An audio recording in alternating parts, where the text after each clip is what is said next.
En place, nous allons entrer pleinement dans notre journée de travail avec le premier sous-thème qui pose la problématique de la propriété industrielle dans le secteur de la sous-traitance industrielle au Cameroun. Ce thème est d'une importance majeure, vous savez, parce que la sous-traitance, qui dit sous-traitance, dit forcément savoir-faire. Si vous êtes dans la sous-traitance, c'est que vous avez quelque chose de particulier que vous mettez à la disposition d'un donneur d'ordre. Vous avez quelque chose de particulier qui est censé être votre propriété. Et c'est cette chose qui fait de vous celui que l'on a bien voulu choisir dans un contexte de compétitivité pour dire que vous avez été le meilleur parmi tant d'autres. C'est pour dire que le domaine de la sous-traitance invoque un certain nombre d'activités que les entreprises qui en font partie sont très souvent obligées ou amener d'une manière ou d'une autre, qu'il s'agisse de vente ou d'achat de technologies, qu'il s'agisse de communication, de savoir-faire ou industriel ou commercial, de cession de licences ou d'accord de licences croisées. Il y a toute une panoplie d'activités, de transactions qui peuvent être menées, qui sont généralement menées dans le cadre de la sous-traitance et qui nécessitent à la base une bonne maîtrise du droit de la propriété industrielle qui régit dans toutes ces transactions. Lorsque ce droit n'est pas maîtrisé à la base, vous allez en quelque sorte sur un marché ou alors en guerre sans les armes qu'il faut.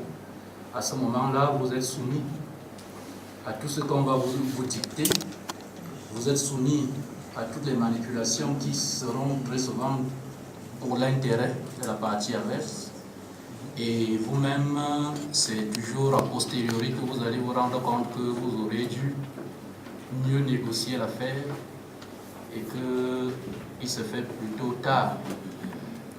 Donc, le problème de fond pour les entreprises de la sous-traitance, c'est toujours de savoir comment est-ce qu'elles doivent faire pour, disons-le comme ça, valoriser leurs actifs de propriété intellectuelle dans les négociations auxquelles elles sont amenées à intervenir très régulièrement. C'est pour dire que le premier sous-thème, la propriété industrielle, enjeu de la relation donneur d'ordre et sous-traitant, est un sous-thème bien posé comme introduction à cette journée pour que vous compreniez sur quoi vous devez vous appuyer, sur quel levier vous devez jouer chaque fois que vous entrez dans une négociation ou alors avant la négociation, les dispositifs que vous devez prendre pour que lorsque cette négociation va arriver, que vous soyez en position de force. Donc sans plus attendre, nous allons laisser la parole à une éminence en la matière, M. Moussa de l'OAPI, qui va donc vous entretenir sur ce thème. Alors, M. Moussa, vous avez 15 minutes. Nous avons pris beaucoup de retard. Comme vous savez, il est 10h15. Nous espérons que vous serez très circonscrit dans votre intervention. Merci beaucoup. Et nous nous réjouissons de cette initiative de la bourse de sous-traitance et de partenariat. Dans la mesure où ces questions de propriété industrielle dans ce secteur de la sous-traitance est un problème qui se rencontre, y compris dans les pays développés. Il suffit pour s'en rendre compte du rapport du médiateur français sur la question, M. Volo, qui a relevé pratiquement toutes les difficultés que nous pouvons également constater dans notre environnement. Alors, nous allons aborder cette question en commençant par, rapidement, relever un certain nombre de situations à risque, situations qu'il faut éviter, bien naturellement, Et nous allons aborder ensuite la question de la titularité des droits. Parce qu'il faut savoir, dans la relation entre le sous-traitant et le donneur d'ordre, que dit la loi par rapport à une éventuelle innovation technologique qui intervient dans l'exécution du contrat. Et nous allons enfin aborder rapidement les modes de protection, mais qui vous seront développés plus tard par Mme Kassi. Alors, dans les situations à risque pour le sous-traitant, la première, bien sûr, c'est l'absence de protection ou protection insuffisante de la propriété industrielle avant divulgation. C'est-à-dire, il y a un appel d'offres, vous soumissionnez à un appel d'offres, et dans votre offre, il y a des informations que vous donnez déjà et qui peuvent non seulement être reprises par vos concurrents, parce que vous savez que l'ouverture des appels d'offres est souvent publique, mais également le donneur d'ordre peut très bien prendre ces informations, communiquer à un autre de vos concurrents pour qu'il améliore son offre et lui donner le marché. Ce sont des choses qui arrivent. Également, il arrive que lorsque vous êtes protégé sur votre territoire, vous perdez de vue la territorialité de la protection. La protection de la propriété industrielle est territoriale, c'est-à-dire, lorsque vous êtes protégé à l'OABI, vous êtes protégé seulement dans les 17 pays membres de l'OABI. Vous n'êtes pas protégé en France, vous n'êtes pas protégé aux États-Unis. Alors, si vous avez affaire à une entreprise française, vous êtes protégé ici, mais vous n'êtes pas protégé en France. Si vous lui communiquez les informations, vous pouvez les utiliser en France. Parce que là-bas, votre protection n'est pas effective. Mais également les marchés cibles. Pourquoi? Parce qu'il arrive que lorsque vous êtes protégé ici et vous êtes protégé en France, alors il passe l'information à un autre pays tiers, le pays où il y a un marché important, pour que l'information puisse être utilisée, sachant que là-bas, vous n'êtes pas protégé.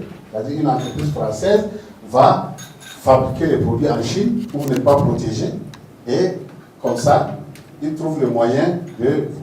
Mais ce qu'il faut savoir, c'est que lorsque vous avez une protection déjà de base ici, il y a des mécanismes qui vous permettent facilement de l'étendre en cas de besoin. Alors, il y a également des clauses de captation anormale de propriété intellectuelle du sous-traitant par son donneur d'ordre.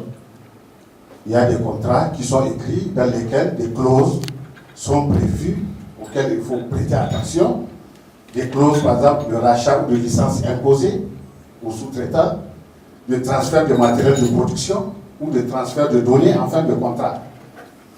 Ou alors, il est interdit au sous-traitant d'utiliser ces données ou ce matériel ou ces informations en dehors, à la fin, après l'échéance du contrat. Alors, il y a donc la méconnaissance des dispositions de la loi relative à la titularité des droits.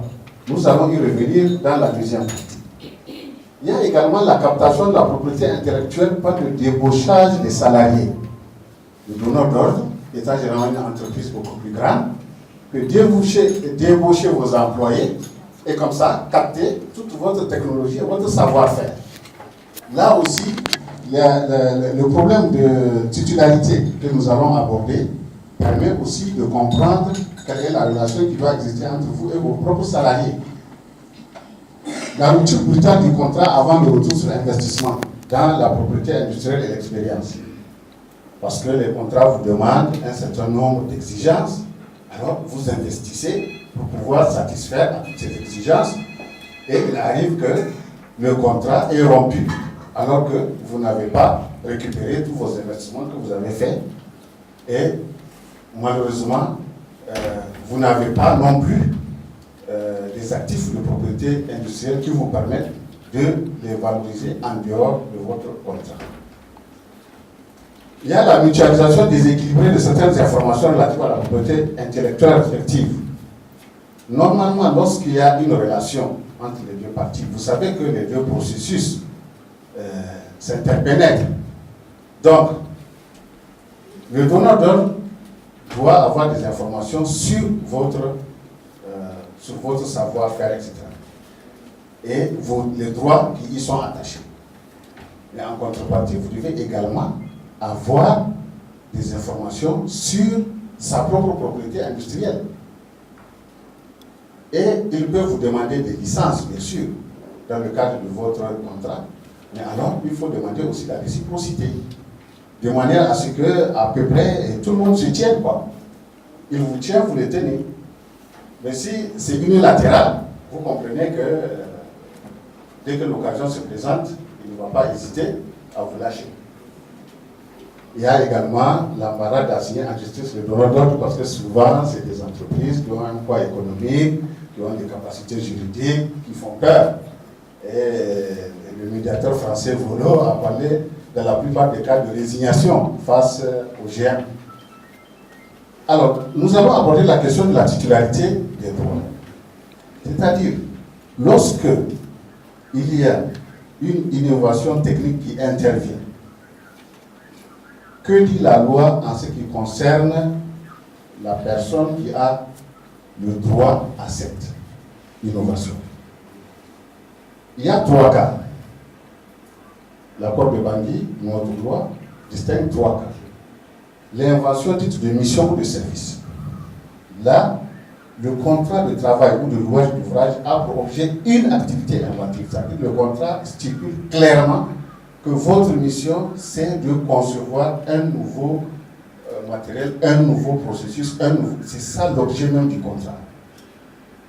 Dans ces conditions, le droit au brevet revient à l'employeur ou au maître de l'ouvrage. Donc c'est la même chose pour le salarié. Lorsque un salarié est un chercheur, par exemple, il a été embauché comme chercheur dans une entreprise, alors les résultats de ces recherches appartiennent à l'employeur. Il y a l'invention mixte. L'invention mixte, c'est que le contrat n'a pas pour objet une activité inventive, où l'employé n'a pas, parce que les deux situations sont similaires entre le fournisseur et l'employé. Et l'employé n'a pas utilisé les données et les moyens de l'employeur. Dans ce cas également, à utiliser les données ou les moyens de l'employeur. La mission n'est pas d'inventer, mais les moyens qui ont permis d'inventer appartiennent à l'employeur. Là aussi, le droit appartient à l'employeur.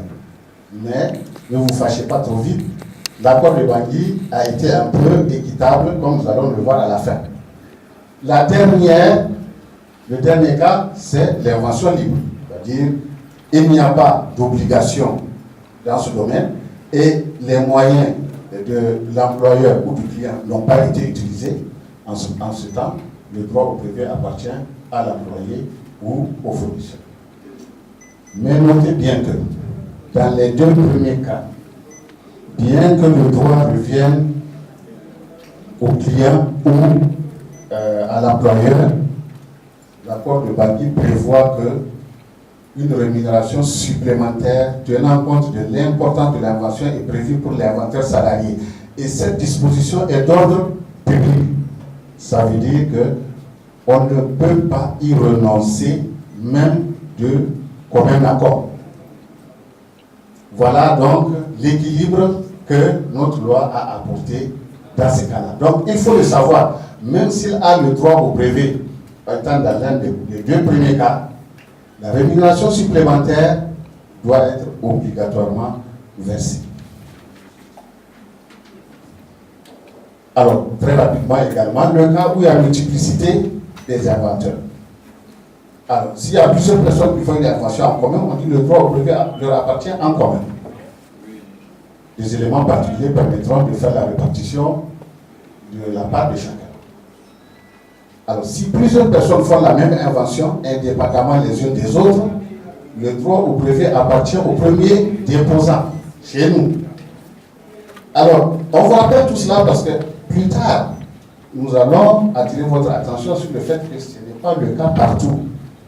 Et il faut faire très attention lorsque vous aurez affaire à un autre système, à une autre loi. Alors, les modes de protection. La première des choses, c'est l'identification et la protection des différents éléments de propriété intellectuelle attachés à votre activité. Et à ce niveau, nous voulons attirer votre attention qu'il n'y a pas qu'une seule forme. Il y a donc différents objets, différents instruments de protection qui peuvent être utilisés. Ces instruments vous seront développés par Mme Kassi. Ici, il s'agit simplement d'attirer votre attention pour comprendre que dans votre relation, il peut y avoir du droit d'auteur, tel que les logiciels qui, dans notre loi, sont protégés par le droit d'auteur. Il peut y avoir des inventions. Il peut y avoir des améliorations qui n'atteignent pas le degré des inventions brevétables, mais qui peuvent également être protégées sous la forme de modèles d'utilité qu'on appelle, dans le langage populaire, les petits brevets. Donc, il y a des petits brevets aussi qui permettent de protéger un certain nombre d'améliorations qui sont apportées, par exemple, à des instruments de travail ou objets à être destinés, à être utilisés, etc., etc. Il y a les dessins des modèles industriels. Donc, la forme d'un objet, sa configuration, son design, etc. Tout cela se protège. Il faut le savoir. Il y a naturellement les marques. Il faut associer à chaque produit une marque. Cela permet, même dans ce cas-là, de faire valoir ses droits. Notez par exemple, vous voyez sur cet ordinateur, on écrit Intel Inside. Intel est dedans, on ne le voit même pas. Mais il exige qu'on mette sa marque. Parce que la promotion de sa marque à l'extérieur permet aussi d'influencer le client. Parce que si un client veut un ordinateur, Intel Inside, et l'autre, il n'y a pas Intel Inside, il peut être davantage porté pour acheter celui qui a Intel Inside. Et vous voyez qu'ils ont incité pour que leur marque soit associée, alors que leur processeur est à l'intérieur et invisible, alors que l'ordinateur, lui, il est de marque Acer. Voilà, il y a également les clauses de confidentialité. Lorsque vous soumettez des offres, il faut assortir cela avec des clauses de confidentialité. Il faut indiquer clairement que toutes les informations que vous donnez, il y a des informations qui ne relèvent pas de la propriété industrielle. Par exemple, votre circuit d'approvisionnement, etc. Il faut indiquer que ces informations sont confidentielles et que le donneur d'ordre ne peut pas les utiliser ou vos concurrents ne peuvent pas y avoir accès pour vous concurrencer. Et il y a la formalisation par écrit. La formalisation par écrit, c'est de s'assurer que tous les aspects ont été traités. Et si c'est nécessaire, assurez-vous des services d'un conseil. D'autres mesures pratiques peuvent être envisagées. Ne pas laisser les documents commerciaux ou techniques entre les mains du client.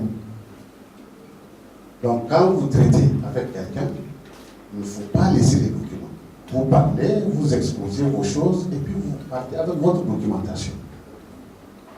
Parce qu'en l'absence de documentation, c'est un peu difficile de reconstituer toutes les informations que vous détenez. Également, négocier des licences croisées. Comme je le disais tout à l'heure, éviter la remise des échantillons. Il faut éviter de remettre des échantillons. Particulièrement dans certains secteurs, comme ceux de l'habillement, etc. Si vous remettez un échantillon, après, on dit que de suite, l'appel d'offres est sans suite. Et après, vous allez voir ça sur le marché et venir par une autre voie. Filtrer les informations à inclure dans les soumissions d'offres. Donc, veillez à sélectionner les informations. Il faut toujours garder pour vous certaines informations essentielles. Et il faut développer sa marque en marge des relations avec le client. Donc, il faut que vous fassiez la promotion de votre marque, que votre marque se développe en dehors des relations avec votre client. de manière à ce que l'utilisation de votre marque par votre client, c'est le cas que j'ai donné tout à l'heure de Intel Inside, que ça représente un enjeu pour lui aussi. Voilà rapidement, on dit c'est plus facile à dire qu'à faire, alors bon courage pour cela, merci.